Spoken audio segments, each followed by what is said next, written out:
Afghanistan is highlighted by my dear friend Prime Minister Modi. Afghanistan is suffering.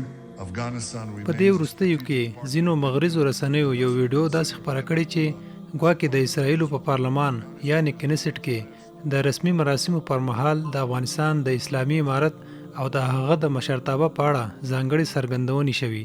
دا ادعاوې په قصدي ډول د خلکو د ذهن مغشوشولو لپاره وړاندې کیږي. اصلي موضوع په حقیقت کې تصویر او سټیج تحریف شوی نه دی، هماغه رسمي مراسم دي چې پکې د نریندرا مودي او بنجامین نتنیاهو ویناوې شوي دي، خو تحریف په خبرو کې شوی. هغه جملې چې اوس په ټولنیزو رسنیو کې ګرځي چې ګواکې د طالبانو ملاتړ یا د اسلامي امارت د امیر په اړه ځانګړې څرګندونې پکې شوي، په اصلي وینا او رسمي ثبت کې هیڅ وجود نه لري. دا خبرې د مصنوعي ځیرکتیا له لارې پر اصلي ویډیو ورزیاتې شوي دي. پایله نو حقیقت دا دی چې سټیج او مراسم اصلي دي، خو خپرونکي خبرې جعلي او تحریف شوي دي.